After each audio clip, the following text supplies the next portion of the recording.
13वीं मृत्यु भोज में जाना सही या गलत, क्या कहता है शास्त्र।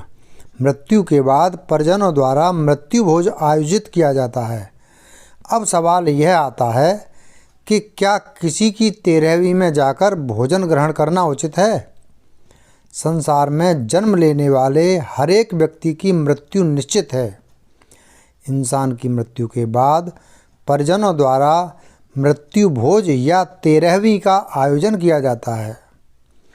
अब सवाल यह आता है कि क्या मृत्यु भोज या किसी की 13वीं में जाकर भोजन ग्रहण करना उचित है या नहीं। यह सवाल अक्सर लोगों के दिमाग में आता है।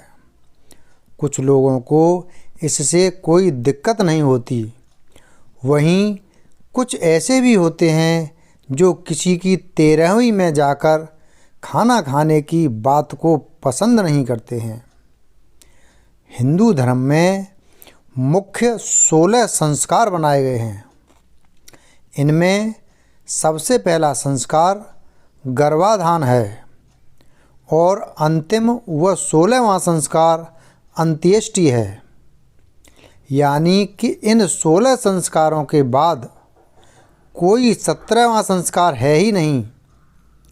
अब जब 17वां संस्कार की कोई बात ही नहीं कही गई है तो 13वीं संस्कार कहाँ से आ गया।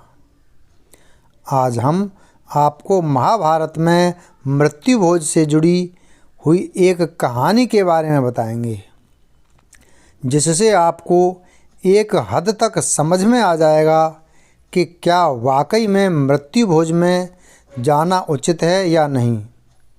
इस कहानी में स्वयं भगवान श्री कृष्ण ने शोक या दुख की अवस्था में करवाए गए भोजन को ऊर्जा का नाश करने वाला बताया है।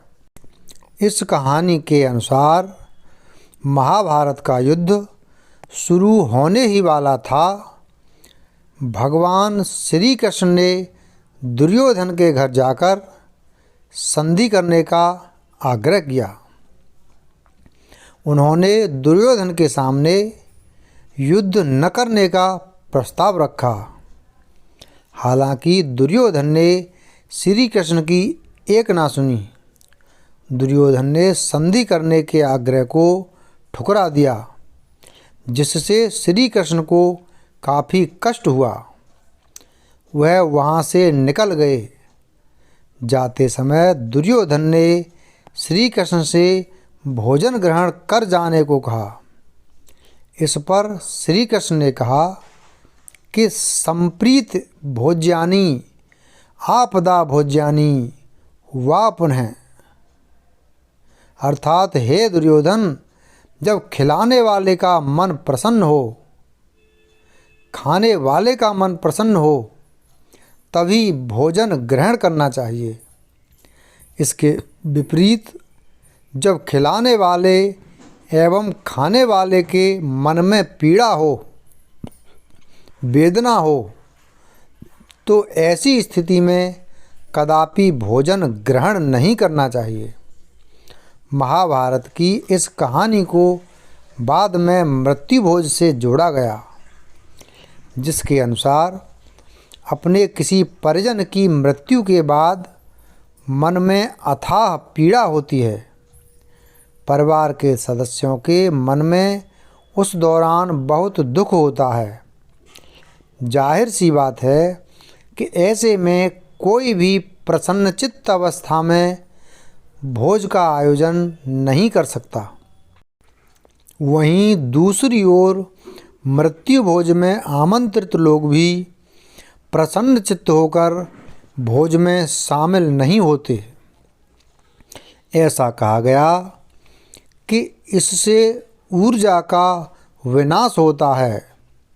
कुछ लोगों का तो ये तक कहना है कि 13वीं संस्कार समाज के चंद चालाक लोगों के दिमाग की उपज है। महर्षि दयानंद सरस्वती, पंडित श्री राम शर्मा, स्वामी विवेकानंद जैसे महान मनुष्यों ने भी मृत्यु भोज का पुरजोर विरोध किया है।